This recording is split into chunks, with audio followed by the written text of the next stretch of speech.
નમસ્કાર દર્શક મિત્રો, હું છું વાહિદ મસદી અને આપ નિહાળી રહ્યા છો હામ ટીવી ભરૂચ ન્યૂઝ। હવે નિહાળીશું આજના મુખ્ય સમાચારો। ભરૂચ શહેરના મોહમ્મદપુરા વિસ્તારમાં નિર્માણ પામનારા ઓવરબ્રિજના પગલે ટ્રાફિક જામની સમસ્યા હળવી થાય તે માટે ધારાસભ્ય સહિત વિપક્ષના નગરસેવકો, પાલિકાના અધિકારી પદાધિકારીઓ આજે સ્થળ મુલાકાત કરી હતી। ભરૂચના મોહમ્મદપુરા વિસ્તારમાં નિર્માણ પામનાર ઓવરબ્રિજના પગલે ધારાસભ્ય સહિત પાલિકાની ટીમે સ્થળ મુલાકાત લીધી હતી। ભરૂચના મોહમ્મદપુરા વિસ્તારમાં નિર્માણ પામનાર ઓવરબ્રિજના પગલે ધારાસભ્ય રમેશભાઈ મિસ્ત્રી, પાલિકાના પ્રમુખ સહિત પાલિકાના સભ્ય અધિકારીઓએ સાથે રાખી વિઝિટ કરી હતી। ભરૂચના પશ્ચિમ વિસ્તારમાં આવેલા સેન્ટ જેમ્સ સ્કૂલ પાસેથી નિર્માણ પામનાર ઓવરબ્રિજના કારણે આ વિસ્તારમાં ઊભી થનાર ટ્રાફિક જામની સમસ્યાને હળવી થાય તેવા આશય સાથે ભરૂચના ધારાસભ્ય રમેશભાઈ મિસ્ત્રી, પાલિકાના પ્રમુખ વિભૂતિબા યાદવ સહિત પાલિકા સભ્યો, વીજ કંપનીના અધિકારીઓ સહિતના લોકોએ સ્થળ મુલાકાત લીધી હતી, જેમાં આ વિસ્તારમાંથી સર્જાતી ટ્રાફિક જામની સમસ્યા હળવી થાય તે માટે આ રોડ ઉપરના વીજ પોલ હટાવવાની સાથે કેટલીક ખાનગી મિલકતો પાલિકા દ્વારા હસ્તગત કરવા અંગેની ચર્ચા કરવાની સાથે તેઓના આયોજનનો વિચારણા કરવામાં આવે તે માટે સ્થળ મુલાકાત લીધી હતી। ધારાસભ્ય રમેશભાઈ મિસ્ત્રી સહિત કાર્યકારી ચેરમેન હેમેન્દ્રભાઈ પ્રજાપતિ, વિપક્ષના નેતા શમશાદ અલી સૈયદ, દંડક હેમેન્દ્ર કોઠીવાલા, સલીમભાઈ અમદાવાદી, ઇબ્રાહીમભાઈ કલકલ સહિત પાલિકાના અધિકારીઓ, પદાધિકારીઓ, વીજ કંપનીના અધિકારીઓ પણ આ પ્રસંગે જોડાયા હતા અને ભરૂચના મોહમ્મદપુરા વિસ્તારમાં નિર્માણ પામનાર ઓવરબ્રિજના પગલે ધારાસભ્ય સહિતની પાલિકાની ટીમ દ્વારા મુલાકાત લઈને ચર્ચા વિચારણા કરી હતી। ભરૂચ શહેરના એબીસી સર્કલથી લઈને સવર્ણ ચોકડી અને બાયપાસ વિસ્તારમાં બ્રિજની કામગીરી ચાલુ છે, ત્યારે ભરૂચ શહેરના અંદર ટ્રાફિકની સમસ્યામાં વધારો થયો છે। તમામ ટ્રાફિક ભરૂચના બંબાખાનાથી મોહમ્મદપુરા અને ઢાલ વિસ્તારના અંદર ટ્રાફિક ડાયવર્ટ થઈ રહ્યો છે, ત્યારે લોકોનો પ્રશ્ન હતો કે આ ટ્રાફિકની સમસ્યા દૂર થાય, ત્યારે આજે ભરૂચના ધારાસભ્ય શ્રી, નગરપાલિકાના ચીફ ઓફિસર, પ્રમુખ, કારોબારી ચેરમેન સહિત અમારા વિપક્ષના સભ્યો દ્વારા આ વિસ્તારની મુલાકાત કરેલ હતી અને જે ટ્રાફિકની સમસ્યા અહીંયા દિવસે દિવસે વધતી જઈ રહી છે, ત્યારે આને કઈ રીતે દૂર કરી શકાય ટ્રાફિકની સમસ્યા, તેની માટેની આજે વિચારણા થઈ છે અને જે આ રસ્તા પરનો જે માર્ગ છે, માર્ગના અંદર જે કહી શકાય કે આસપાસનો રસ્તો છે તેને પહોળો કરવાની કામગીરી ધારાસભ્યશ્રી અને નગરપાલિકાએ આજે કીધું છે કે અમને બાંહેધરી આપેલી છે કે થોડા સમયના અંદર આ રસ્તાની પહોળો કરવાની કામગીરી શરૂ થશે અને આ ટ્રાફિકની સમસ્યામાંથી લોકોને દૂર કરવામાં આવશે। એની સાથે સાથે આજે અમે ધારાસભ્યશ્રીને એ પણ રજૂઆત કરેલી છે કે આજે ભરૂચ શહેરના અંદર સવર્ણ ચોકડીનું ટ્રાફિક અને કહી શકાય કે જે એક્સપ્રેસ વે ચાલુ થયા પછી જે વાહનો અહીંયાથી ઘણા બધા જઈ રહ્યા છે, ત્યારે રાત્રે મોડે સુધી અહીંયા ટ્રાફિક જામ થઈ જાય છે સવારથી। આવનારા દિવસોના અંદર જ્યારે રમજાન માસ છે અને એની સાથે સાથે બોર્ડની એક્ઝામ પણ શરૂ થઈ રહી છે, ત્યારે વિદ્યાર્થીઓને આ ટ્રાફિકની સમસ્યા ના નડે તેથી વહેલી તકે આ કામગીરી શરૂ થાય અને રસ્તો પહોળો થાય અને ટ્રાફિકની સમસ્યામાંથી આ વિસ્તાર કહી શકાય કે દૂર થાય તેવી અમને આશા છે। ભરૂચ લોકસભા મત વિસ્તારમાં ભાજપને જીતાડવાની તૈયારીઓને લઈને મધ્યપ્રદેશના નાયબ મુખ્યમંત્રી રાજેન્દ્ર શુક્લાએ આજે ભરૂચ જિલ્લા ભાજપના આગેવાનો સાથે બેઠક યોજી હતી। ભરૂચ ખાતે 2 દિવસીય પ્રવાસ દરમિયાન ગતરોજ રાત્રિના મધ્યપ્રદેશના નાયબ મુખ્યમંત્રી રાજેન્દ્ર શુક્લા ભરૂચ લોકસભા વિસ્તારની મુલાકાત આવ્યા હતા। આગામી લોકસભાની દરેક પાર્ટીઓ પોતાની ચુનાવી ગતિવિધિઓ તેજ બનાવીને અનેક કાર્યક્રમો આપી રહ્યા છે, ત્યારે ભારતીય જનતા પાર્ટી અબ કી બાર ફિર મોદી સરકારના સ્લોગન સાથે પૂરજોશે કામે લાગી છે, જેના ભાગરૂપે ભરૂચ જિલ્લામાં અનેક કાર્યક્રમો યોજાઈ રહ્યા છે। લોકસભાની ચૂંટણી ભરૂચ જિલ્લામાં 2 દિવસના પ્રવાસ માટે મધ્યપ્રદેશના નાયબ મુખ્યમંત્રી રાજેન્દ્ર શુક્લા અને ભૂતપૂર્વ હોમ મિનિસ્ટર પ્રદીપસિંહ જાડેજાએ ભરૂચ જિલ્લામાં આવતી વિધાનસભામાં ચૂંટાયેલા ભરૂચના ધારાસભ્ય રમેશભાઈ મિસ્ત્રી, અંકલેશ્વરના ધારાસભ્ય ઈશ્વરસિંહ પટેલ, ઝઘડિયાના ધારાસભ્ય રીતેશ વસાવા, જિલ્લા પ્રમુખ મારુતિ અટુરડિયા, મહામંત્રી નીરલ પટેલ, ભાજપ યુવા મોરચાના પ્રમુખ ગુરુસાદ પટેલ સહિત હોદ્દેદારો, કાર્યકર્તાઓ સાથે આવનારી લોકસભાની ચૂંટણીમાં વધુ મતોથી જીતીને વડાપ્રધાન મોદીની અબ કી બાર ફિર મોદી સરકારના સ્લોગનને સાર્થક કરવા અંતર્ગત રૂપરેખા સહિત જરૂરી સૂચનો સાથે જિલ્લાના છેવાડાના માનવી સુધી સરકારની યોજનાને વાકેફ કરવાની બાબતે ચર્ચા કરી। कल सुबह से गुजरात राज्य के 3 लोकसभा क्षेत्रों में मेरा दौरा शुरू हुआ है। कल सुबह से ही छोटा उदयपुर लोकसभा में लोकसभा प्रबंध समिति की बैठक, कोर समिति की बैठक, युवा सम्मेलन, प्रमुख गणमान्य लोगों से मिलने का कार्यक्रम रहा है। कल सौभाग्य से कुबेश्वर महादेव के दर्शन करने का भी मुझे मौका मिला और आज सुबह से भरूच विधान जिले में पन्ना प्रमुखों की बैठक और उसके बाद अब भाजपा कार्यालय के जो लोकसभा का हमारा चुनाव कार्यालय है यहाँ पर आपसे मैं बातें कर रहा हूँ। यहाँ लोकसभा भरूच के लोकसभा प्रबंध समिति कोर समिति के प्रमुख सदस्यों के साथ बैठक होना है। इसके बाद अंकलेश्वर, फिर बड़ोदरा। इस प्रकार से भारतीय जनता पार्टी पूरे देश में लोकसभा चुनाव की तैयारी पूरे जोश खरोश के साथ शुरू कर चुकी है, क्योंकि ये चुनाव बड़ा महत्वपूर्ण है। इसमें मोदी जी को तीसरी बार प्रधानमंत्री बना के भारत को विश्व गुरु के स्थान पर पहुंचाने का जो महान सपना है उसको पूरा किया जाना है। 100 घर एक तरफ और गृहम के घर एक तरफ, खुल के जीने का तरीका तुम्हें सिखाते हैं। आलीशान और महलों जैसा घर यानी Griham club life, gym, theatre, banquet hall, game zone, swimming pool, gazebo, children play area और बहुत कुछ। सूरत में गृहम क्लब लाइफ को मिनी यूरोप भी कहा जाता है, क्योंकि राजमहलों जैसा घर, वो भी यूरोपियन स्टाइल में, ये तो सिर्फ गृहम क्लब लाइफ में ही पॉसिबल है। खुद का घर होना ये सिर्फ एक लाइन नहीं है, बल्कि एक आदमी की सफलता की निशानी है। मैं तो जा रही हूँ टोकन देने, आप कब आ रहे हो?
કેન્દ્રની ભાજપ સરકારે મુસ્લિમ વિદ્યાર્થીઓને સ્કોલરશીપ આપતી મૌલાના આઝાદ ફાઉન્ડેશન સંસ્થાને બંધ કરવાની જાહેરાત કરતા આજે સમગ્ર દેશમાં વિરોધ થઈ રહ્યો છે, ત્યારે ભરૂચ જિલ્લાના મુસ્લિમ સમાજ દ્વારા પણ સરકારના આ નિર્ણયનો વિરોધ કરતું આવેદનપત્ર જિલ્લા કલેક્ટરને પાઠવ્યું હતું।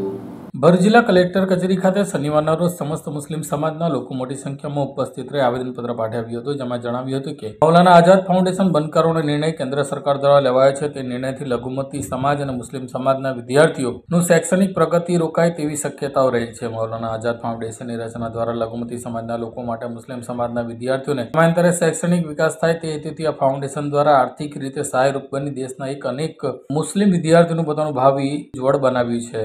આ ફાઉન્ડેશન મુસ્લિમ સમાજના વિદ્યાર્થીઓ માટે આશાનું કિરણ છે, જેથી આ ફાઉન્ડેશનને બંધ કરવાનો નિર્ણય આજના આધુનિક યુગમાં મુસ્લિમ સમુદાયના યુવાનો પોતાના શૈક્ષણિક લક્ષ્યને પામવા પાછળ રહી જાય તેવી ભીતિ છે। આ ફાઉન્ડેશનથી વિદ્યાર્થીઓ મોટા પ્રમાણમાં શિષ્યવૃત્તિ મેળવી રહ્યા છે, ત્યારે મૌલાના આઝાદ ફાઉન્ડેશન બંધ કરવાનો નિર્ણય કેન્દ્ર સરકાર દ્વારા લેવામાં આવ્યો છે, જે નિર્ણયથી સમસ્ત મુસ્લિમ સમાજના આઘાતની લાગણી અનુભવી રહ્યા છે, જેથી મૌલાના આઝાદ ફાઉન્ડેશન બંધ કરવાના આદેશને તાત્કાલિક રદ કરવાની માંગણી મુસ્લિમ સમાજે કરી હતી।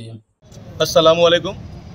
आज रोज समस्त भरूच जिला मुस्लिम समाज तरफथी भरूचना कलेक्टर श्री तुषार सुमरा मार्फते भारतना वडाप्रधान श्री नरेन्द्र भाई मोदी अने राष्ट्रपति श्री द्रौपदी मुर्मू मैडम ने समस्त भरूच जिला मुस्लिम समाज तरफथी अभी सरकार द्वारा जे एक निर्णय लेवा केंद्र सरकार द्वारा एक निर्णय लेवामां आवेलो छे लघुमती बाबतो के भाई मौलाना आझाद फाउंडेशन ट्रस्ट एने ऑल इंडिया में बंद करवानो निर्णय करेलो छे।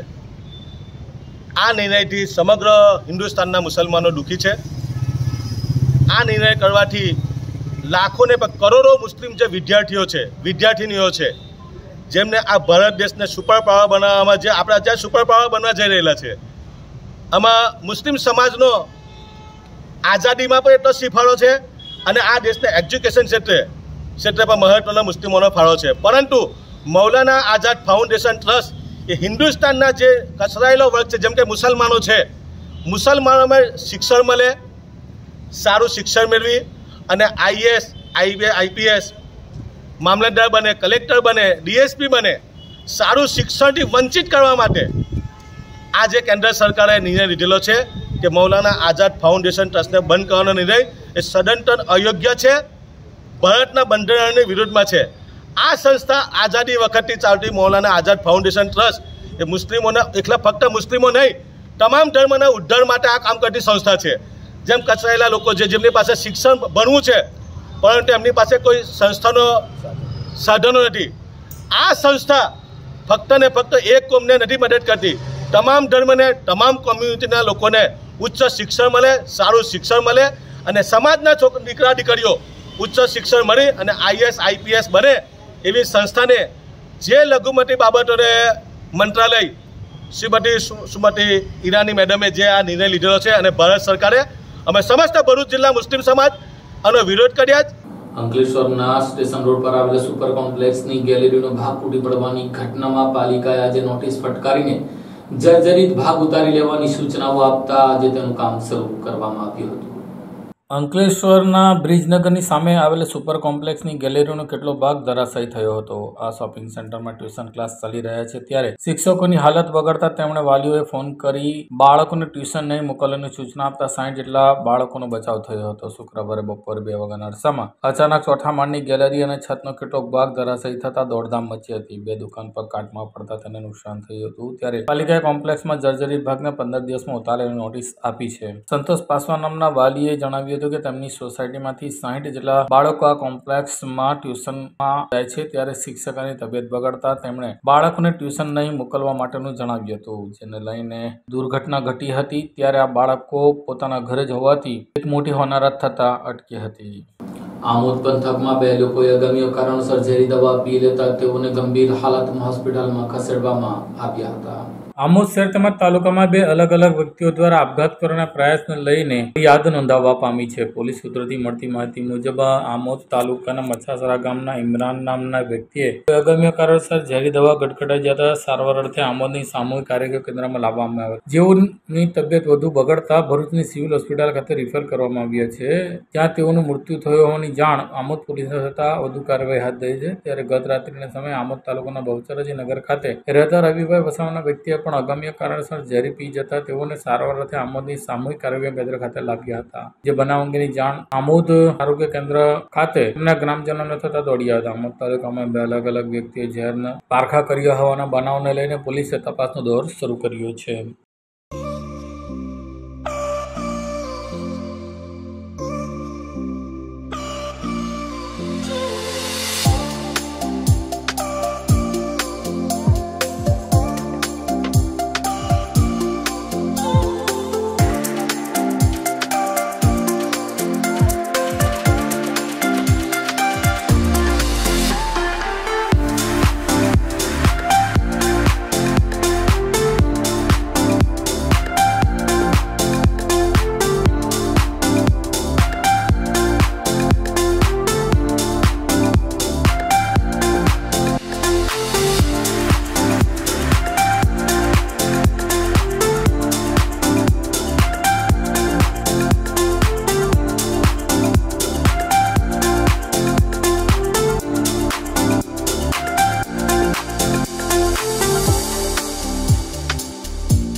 ભરૂચ જિલ્લાના એકતા સંગઠન દ્વારા જિલ્લા કલેક્ટરને આવેદનપત્ર પાઠવી મુસ્લિમ ધર્મગુરુ મૌલાના સલમાન અઝહરીના સામે પાસાની કલમ ઉમેરીને પોલીસે કરેલી કાર્યવાહી સામે અને ન્યાયની માંગણી કરતું રજૂઆત કરી હતી. ભરૂચ જિલ્લા એકતા સંગઠન તરફથી આજે મુસ્લિમ અગ્રણીઓ દ્વારા જિલ્લા કલેક્ટરને આવેદનપત્ર પાઠવી મૌલાના મુફ્તી સલમાન અઝહરી સામે થયેલી કાર્યવાહી સંદર્ભે ન્યાય આપવાની માંગણી કરતું આવેદનપત્ર પાઠવ્યું હતું. અત્રે ઉલ્લેખ કરવો રહ્યો કે મૌલાના મુફ્તી સલમાન અઝહરી દ્વારા જૂનાગઢ અને કચ્છ અને મોડાસામાં જાહેરમાં ભાષણ કર્યું હતું, જેમાં તેમણે રાહત ઇન્દોરીનો એક શેર લોકો સમક્ષ રજૂ કર્યો હતો. તે સંદર્ભે કેટલાક લોકો દ્વારા ફરિયાદ આપવામાં આવી હતી, જેમાં પોલીસ દ્વારા મુફ્તી સલમાન અઝહરીની અટક કરવામાં આવી હતી અને ત્રણેય પોલીસ સ્ટેશનોમાંથી જામીન મળ્યા બાદ ગણતરીના કલાકોમાં પોલીસ દ્વારા તેઓ સામે પાસાની કલમ લગાવીને બરોડા સેન્ટ્રલ જેલમાં મોકલી આપવામાં હતા, જેને લઈને ભરૂચ જિલ્લા જ નહીં પણ સમગ્ર દેશના મુસ્લિમોમાં તેના ઘેરા પ્રત્યાઘાત પડ્યા છે અને પોલીસની આવી કામગીરી સામે સખત વિરોધ જોવા મળ્યો હતો, જેને લઈને આજે ભરૂચ જિલ્લાના મુસ્લિમ આગેવાનો દ્વારા એવા સાદિકભાઈ લવલી, યામીનભાઈ પટેલ, સરફરાઝભાઈ મેઝા, મુન્નાભાઈ શેખ, ફહીમ શેખ, ઇમરાન ઉમરજી પટેલ, નદીમભાઈ ભીખી, અબ્દુલભાઈ કામતી સહિતના આગેવાનો દ્વારા આજે જિલ્લા કલેક્ટરને આવેદનપત્ર પાઠવીને મુફ્તી સાહેબની ઉપર લગાવવામાં આવેલા કલમોને હટાવીને તેઓની મુક્ત કરવાની માંગણી કરી હતી. आज हम लोग यहाँ पे आवेदन पत्र देने आए. मेरे साथी लीडर ने जब कहा मैं दोहराना नहीं चाहता, मगर मैं इस सरकार से एक बात कहना चाहता हूँ कि ये सब क्या हो रहा है. एक मुफ्ती साहब जो PhD करके ना आते हैं, जिनकी सुसबूत होती है, मगर उनके ऊपर ये देशद्रोह का मामला लगाया जा रहा है. ये एक मुसलमान कौम को टारगेट बनाने की कोशिश कर रहा है. ये हिंदुस्तान में क्या अब ये मुसलमान को बोलने की आज़ादी भी नहीं है? क्या ये लोकतंत्र का खून नहीं है? क्या हमारा इस आज़ादी में कोई योगदान नहीं है? ये जो कुछ भी हो रहा है एक षड्यंत्र के तहत हो रहा है और उन्हें इरादापूर्वक उन्हें फंसाया जा रहा है. हमारी इस सरकार से मांग है कि उसे जल्द से जल्द रिहा किया जाए. ये जो कुछ भी है ये मुसलमानों को मुसलमान को बोलने का भी हक आप छीन रहे हैं और ये संविधान का अधिकार है. हमें किसी भी भारत देश में किसी को भी कुछ भी कहने का अधिकार है. अब हमें ऐसा लग रहा है, ये महसूस हो रहा है कि हमें हमारी बोलने की आज़ादी भी ये लोग छीन रहे हैं. इसलिए हमारी एक ही मांग है कि इन्हें जल्द से जल्द रिहा किया जाए. ઝઘડિયાના ભાલુદ ગામ ખાતે ગૌચરની જમીનમાં રેતીનો સ્ટોક કરનારાઓ સામે ખાણ ખનીજ વિભાગે લાલાક કરીને કાર્યવાહી હાથ ધરી હતી. ઝઘડિયા તાલુકાના ભાલુદ ગ્રામ પંચાયત દ્વારા લેખિતમાં અરજી કર્યા બાદ આજરોજ તાત્કાલિક ધોરણે તપાસ કરવા આવી પહોંચેલી ખાણ ખનીજ વિભાગના અધિકારીઓ દ્વારા ભૂમાફિયાઓ સામે પગલાં ભર્યા હતા. ગૌચર મુદ્દે અત્યાર સુધીમાં સમયમાં બિલકુલ ગૌણ બની ગયેલ છે, ત્યારે વિવિધ પ્રકારના દબાણ નરી આંખે જોઈ શકાય છે. અમુક નાગરિકો દ્વારા ફરિયાદ કરવામાં આવે છતાં પણ આખાડા કાન કરી સરકાર બાબુઓ કરી લેતા હોય છે. અમુક માથાભારે સમૂહ દ્વારા ગેરકાયદેસર બાંધકામ, રેતીના સ્ટોક, ગેરકાયદેસર માટી ખોદકામ, ગૌચરની જમીનમાં આંબાની કલમો વાવી રીસાના ખેતર કરી દેવામાં આવ્યું છે, ત્યારે છતાં તંત્ર મૂંગું ભસી રહ્યું છે. ગઈકાલે રજૂઆત બાદ ખાણ ખનીજ વિભાગ એક્શનમાં આવી રેતીના ગેરકાયદેસર સ્ટોકનું મૂલ્યાંકન તો કરી ગયા. હવે જોવાનું કે માથાભારે સમૂહ સામે કેવા પગલાં ભરવામાં આવે છે. ઝઘડિયાના 4 પોલીસ મથકમાં ઝડપાયેલો 42 લાખની દારૂ ઉપર પોલીસે રોડ રોલર ફેરવી તેનો નાશ કર્યો હતો. ભરૂચ જિલ્લાના પોલીસ સ્ટેશનમાં Jhagadia police station, Jhagadia JDC police station, Umalla police station, Netrang અને પોલીસ સ્ટેશન સહિતના ગુનાઓમાં પ્રોહિબિશનના ગુનાઓમાં ઝડપાયેલા મુદ્દામાલનો નાશ કરવામાં આવ્યો હતો. ઝઘડિયાના 4 પોલીસ સ્ટેશનોમાં મળી કુલ 24,000 થી વધુ નાની મોટી બોટલો કિંમત 42 લાખનો મુદ્દામાલ જે તે સમયે પોલીસ દ્વારા ઝડપી પાડવામાં આવ્યો હતો, જેને લઈને આ મુદ્દામાલનો નાશ કરવામાં આવ્યો હતો. ઝઘડિયાના પ્રાંત અધિકારી અંકલેશ્વર અધિક્ષક ચિરાગ દેસાઈની મોજૂદગીમાં ઝઘડિયા જેડીસી ખાતે આવેલા 4 પોલીસ સ્ટેશનના પ્રોહિબિશનના ગુનામાં કબજે કરાયેલી 24,000 જેટલી બોટલો ઉપર રોડ રોલર ફેરવી દેવામાં આવ્યું હતું. ઝઘડિયા જીઆઈડીસી, ઉમલ્લા તથા નેત્રંગ પોલીસ સ્ટેશનનો લગભગ છેલ્લા 1.5 વર્ષમાં જેટલા પણ પ્રોહિબિશનના ગુના દાખલ કરવામાં આવ્યા તે પ્રોહિબિશનના ગુનામાં કબજે કરેલ મુદ્દામાલને નાશ કરવા માટે મેજિસ્ટ્રેટ સર પાસેથી કોર્ટમાંથી એના હુકમો મેળવવામાં આવ્યા અને ત્યારબાદ sub divisional magistrate Shri Jhagadia એમને આ મુદ્દામાં નાશ કરવા માટે રિપોર્ટ કરવામાં આવ્યો. તેના આધારે આજ રોજ ઝઘડિયા જીઆઈડીસી પોલીસ સ્ટેશન વિસ્તારના આકાશ ટાઇલ સામે નક્કી કરેલ સ્થળ પર મુદ્દામાલ નાશ કરવાનું નક્કી કરવામાં આવ્યું, જ્યાં કુલ 24,016 બોટલો નાની મોટીથી નાશ કરેલ છે, જેની કુલ કિંમત થાય છે 42,890 રૂપિયા. આ મુદ્દામાલ આજે એસડીએમ શ્રી ઝઘડિયા તથા મામલતદાર શ્રી તથા નશાબંધી અને પ્રોહિબિશન અધિકારીની હાજરીમાં નાશ કરવામાં આવેલ છે. અંકલેશ્વરના બસ ડેપો ખાતે વ્યસન મુક્તિ અભિયાનના ભાગરૂપે બ્રહ્મકુમારી સંસ્થાનની બહેનોએ સેમિનાર યોજી માર્ગદર્શન આપ્યું હતું. અંકલેશ્વરના જૂના એસટી ડેપો ખાતે બ્રહ્માકુમારી સંસ્થાન દ્વારા વ્યસન મુક્તિ અભિયાન અંતર્ગત સેમિનાર યોજાયો હતો. અંકલેશ્વરના એસટી ડેપોના ડ્રાઈવર, કંડક્ટર અને કર્મચારીઓને વ્યસનથી તથા ગેરલાભ અને વ્યસન મુક્તિ અંગે આજરોજ બ્રહ્માકુમારી સંસ્થાન દ્વારા સેમિનાર યોજાયો હતો, જેમાં બ્રહ્માકુમારીની બહેનોએ વ્યસન મુક્તિ માટે વિગતવાર માહિતી આપવામાં આવી હતી. આ સેમિનારમાં ડેપો મેનેજર જેવી ગામિત તેમજ ડ્રાઈવર, કંડક્ટર, મિકેનિકલ સ્ટાફ ઉપસ્થિત રહ્યો હતો.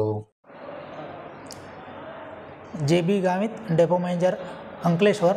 આજરોજ અંકલેશ્વર ડેપો ખાતે વ્યસન મુક્તિ અંગેનો સેમિનાર બ્રહ્મકુમારી સંસ્થાન દ્વારા રાખવામાં આવેલ હતો અને એમના તરફથી વ્યસનથી થતા ગેરલાભ અને વ્યસન કેવી રીતે છોડવું એની ખૂબ જ ઊંડાણપૂર્વક સમજ આપવામાં આવેલી હતી, જેમાં મારા ડ્રાઈવર, કંડક્ટર મિત્રો તેમજ કર્મચારીઓએ શાંતિથી લાભ લીધો હતો અને એને અમલવારી કે એના ઉપર અમે પાલન કરીએ એ રીતે અમે પણ પ્રતિજ્ઞા લેવામાં આવેલ છે. નર્મદા જિલ્લાના સાગબારા નજીક આવેલા બિતોડા ચેકપોસ્ટ ખાતેથી કાજુના છોતરાની આડમાં ગાંજો લઈને જતા ટેમ્પો ચાલક સહિત એક વ્યક્તિને ઝડપી લીધો હતો. પોલીસે ગાંજાના જથ્થો મળી 61 લાખ ઉપરાંત મુદ્દામાલ કબજે કર્યો હતો. નાદોદ તાલુકાના બિતડા ચેકપોસ્ટ ઉપરથી કાજુના ફોતરાની બોરીની આડમાં છુપાવેલા 61,14,500 ની કિંમતનો સૂકા ગાંજા અને ટેમ્પો સાથે કુલ્લે 66,80,000નો મુદ્દામાલ નર્મદા એલસીબી પોલીસ અને એસઓજી પોલીસે ઝડપી પાડ્યો હતો. નર્મદા જિલ્લાના અડીને આવેલા 2 રાજ્યો પૈકી અન્ય રાજ્યમાં અનેક ગુનાહિત ચીજ વસ્તુઓની હેરાફેરી થાય છે, ત્યારે નર્મદા પોલીસને મળેલી બાતમીના આધારે તેઓએ વોચ ગોઠવી હતી. આ દરમિયાન બિતડા પાસે વાહન ચેકિંગ કરતા કેસરી કલરનો આઈસર ટેમ્પો શંકાસ્પદ જણાતા તેને રોકતા આઈસર ટેમ્પોમાંથી એક આરોપી કૂદીને ભાગી ગયો હતો. જોકે પોલીસે આઈસર ટેમ્પોને આતરી એક ટેમ્પો ચાલક ઝડપી પાડી આરોપી રાકેશ કુમાર લલિતકુમાર બારીક રહેવાસી બંકીમોહન ઓરિસ્સાને ઝડપી પાડી તેમજ ફરાર આરોપીનું નામ પૂછતા રબીન રહેવાસી ભરમપુરમ હોવાનું જણાવ્યું હતું. આઈસર ટેમ્પોને ચેક કરતા કાજુના ફોતરાની બોરીઓ મળી આવી હતી. આ કાજુના ફોતરાની બોરીઓની નીચે મીણિયા થેલાઓમાં ચેક કરતા સેલોટપ દ્વારા સૂકા ગાંજાના પેકેટો બનાવી આ મીણિયા થેલામાં છુપાવેલા હતા. પોલીસે ટેમ્પો ચાલકની ધરપકડ કરી એકને વોન્ટેડ જાહેર કર્યો હતો.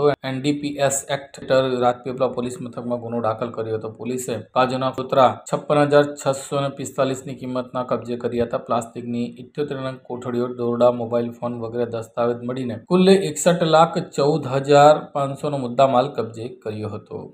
સૌપ્રથમ તો ગુજરાત રાજ્યમાં માદક પદાર્થોને જે ગેરકાયદેસર સ્મગલિંગ છે એ રોકવા માટે અમને ગૃહમંત્રી શ્રી દ્વારા અવારનવાર સૂચના મળે છે, જેના આધારે અમને બાતમીદારોનું નેટવર્ક ઊભું કરવાનું, વ્યવસ્થિત નાકાબંધી કરવાની સૂચના મળે છે.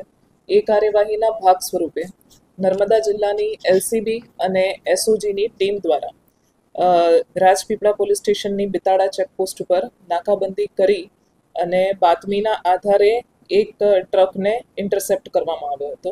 આ ટ્રકને રોકતા એ પ્રાથમિક રીતે કાજુના છોતરાની બોરીઓની આડમાં કોઈક માદક પદાર્થની હેરાફેરી કરતા હોય તેવું લાગતા તે ટ્રકના જે મુદ્દામાલ છે તેની પંચો રૂબરૂ FSL અધિકારીની રૂબરૂ વ્યવસ્થિત તપાસ કરતા એમાંથી અમને કુલ 611.450 કિલોનો કુલ ગાંજો મળી આવ્યો હતો, જેની કિંમત બજાર ભાવ 61,14,500 રૂપિયા જેટલી થાય છે. અને આ જે ગાંજો છે એના જે ટ્રકમાં આવી રહ્યો હતો એ ટ્રકના ચાલક રાકેશ કુમાર લલિતકુમાર બારીક કે જેઓ ઓરિસ્સાના છે તેઓને પણ અટક કરવામાં આવ્યા હતા.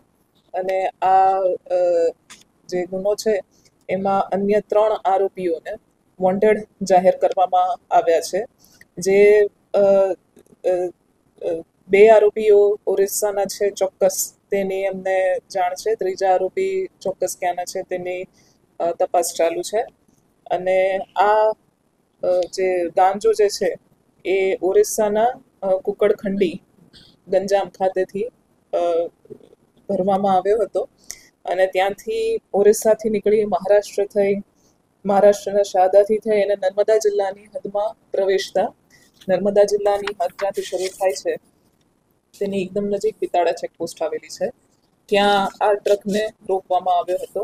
આ કામગીરી LCB અને SOGની સંયુક્ત ટીમ દ્વારા ઇન્ચાર્જ LCB અને SOG PI શ્રી RJ ગોહિલની નેતૃત્વમાં કરવામાં આવી છે. અને જે ગાંજો પકડાયો છે 611.450 કિલોનો, એ ઉપરાંત ટ્રક, પછી જે કાજુના છોતરાની કોથળી જેના આડમાં આ સ્મગલિંગ કરવામાં આવતું હતું, મોબાઈલ વગેરે અન્ય પરચુરણ સામાનની કિંમત ગણીને ગાંજો તથા અન્ય મુદ્દામાલની કિંમત ગણીને ટોટલ 66,80,515 રૂપિયાનો મુદ્દામાલ જે છે એ જપ્ત કરવામાં આવ્યો છે. ભરૂચના નબીપુર ખાતે આવેલી નબીપુર હાઈસ્કૂલના ધોરણ 10 અને 12ના વિદ્યાર્થીઓનો વિદાય સમારંભ યોજાયો હતો. ભરૂચ જિલ્લામાં આવેલા નબીપુર ગામ ખાતે આવેલા નબીપુર હાયર સેકન્ડરી સ્કૂલ ખાતે તારીખ 11મી માર્ચ 2024ના ધોરણ 10 અને 12ની પરીક્ષાઓ શરૂ થનાર છે. જે અંતર્ગત આજ રોજ શાળાના અભ્યાસ કરતા ધોરણ 10 અને 12ના વિદ્યાર્થીઓને વિદાય આપવાનો કાર્યક્રમ શાળામાં યોજાયો હતો, જેમાં શાળાનો સમગ્ર શિક્ષકગણ અને સંસ્થાના પ્રમુખ તેમજ સભાસદો હાજર રહ્યા હતા. અતિથિ વિશેષ તરીકે અમદાવાદ સ્થિત મુસ્લિમ ધર્મગુરુઓ સૈયદ અશીમ અલવી અને સૈયદ અશદ હુસેન અલવી ઉપસ્થિત રહ્યા હતા. શાળાના પ્રિન્સિપાલે તમામ વિદ્યાર્થીઓને પરીક્ષામાંનું જીવનમાં મહત્વ સમજાવ્યું હતું. જ્યારે શાળાના કમિટી વતી આબિદભાઈ મેમ્બર દ્વારા સૈયદ અશીમ અલવી એ હાલમાં મેળવેલા સીએની પદવી મેળવવા હોય જે પગલે સાલ ઉડાડી શુભેચ્છા પત્ર પાઠવી તેઓનું સન્માન કર્યું હતું. अस्सलाम वालेकुम. आज नबीपुर एजुकेशन वेलफेयर ट्रस्ट में as a chief guest as an honour यहाँ पर मुझे बुलाया गया. मैं नबीपुर एजुकेशन ट्रस्ट वालों का, प्रिंसिपल महबूब, आबिद भाई मेंबर, गुलाम नानला वाला ट्रस्टीज़ का दिल से इस्तकबाल करता हूँ कि मुझे इस लायक समझा कि यहाँ पर आकर बच्चों को मैं मोटिवेट करूँ. 9th, 10th, 11th और 12th के बच्चे यहाँ पर हाजिर है स्कूल में. टीचर्स, ट्रस्टीज़ सब मेहनत करते हैं स्कूल के डेवलपमेंट के लिए. बच्चों को अब दिल लगा के खूब मन लगा कर पढ़ाते हैं. बहुत ही अच्छा लगा आज के इस प्रोग्राम में हाजिर होकर.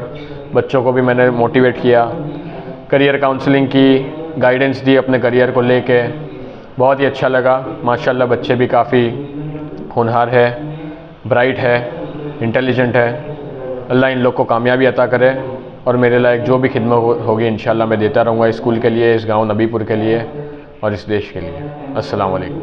આ સાથે અમે ટીવી ભરૂચના સમાચારો પૂર્ણ થાય છે. આવતીકાલે ફરી મળીશું. ત્યાં સુધી રજા આપશો. નમસ્કાર.